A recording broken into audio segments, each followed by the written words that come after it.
प्रिय विद्यार्थियों, आज हम चंद्रगुप्त मौर्य के पुत्र बिंदुसार के विषय में संक्षेप में जानेंगे। चंद्रगुप्त के बाद उसका पुत्र बिंदुसार 298 ईसा पूर्व में पाटलिपुत्र के सिंहासन पर बैठा। यूनानियों ने उसका उल्लेख अमित्रोचेटस, अमित्रोचेडस, अलित्रोचेडस तथा अमित्रकेटे के नाम से किया है, जो संस्कृत के अमित्रघात या अमित्रखाद अर्थात शत्रुओं का नाश करने वाले का रूपांतर है। संभवतः यह उसकी उपाधि रही होगी। पौराणिक अनुश्रुतियों में उसे बिंदुसार, भद्रसार और नंदसार के नाम से तथा बौद्ध और जैन साहित्य में उसे बिंदुसार के नाम से कहा गया है। उसके समय के इतिहास के बारे में अधिक जानकारी उपलब्ध नहीं है, किंतु इसमें संदेह नहीं है कि बिंदुसार अपने पिता से प्राप्त साम्राज्य की सुरक्षा तथा व्यवस्था करने में सफल रहा। तारानाथ के अनुसार चाणक्य बिंदुसार का भी मंत्री रहा।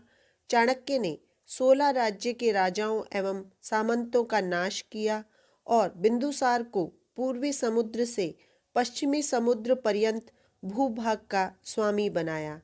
ऐसा प्रतीत होता है कि चंद्रगुप्त की मृत्यु के बाद कुछ राज्यों ने मौर्य सत्ता के विरुद्ध विद्रोह किया होगा। बौद्ध ग्रंथ दिव्यावदान में बिंदुसार के काल में तक्षशिला में हुए 2 विद्रोहों का उल्लेख किया गया है।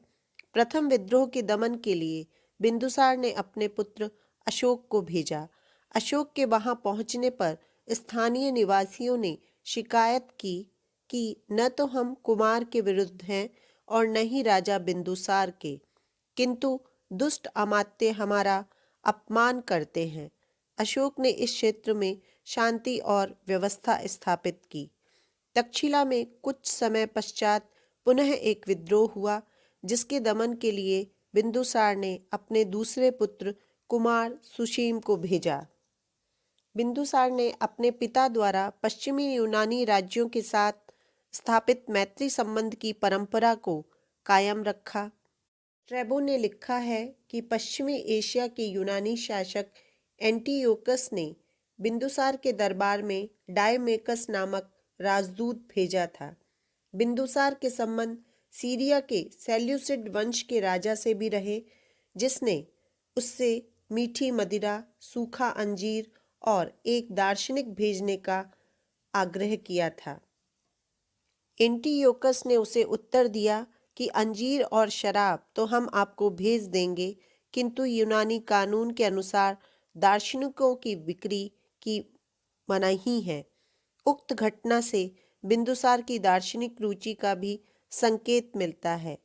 यूनानी लेखकों से भारत और पश्चिमी देशों के बीच होने वाले तत्कालीन व्यापार की जानकारी भी मिलती है। चंद्रगुप्त और सेल्यूकस के बीच होने वाली संधि से ही इन संबंधों का मार्ग प्रशस्त हुआ था।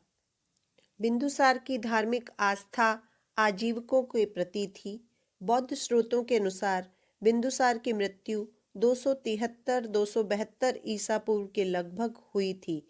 उसकी मृत्यु के बाद उसके पुत्रों के मध्य राज सिंहासन की प्राप्ति के लिए लगभग 4 सालों तक संघर्ष चला। अंततः 269 ईसा पूर्व के लगभग अशोक बिंदुसार का उत्तराधिकारी बना।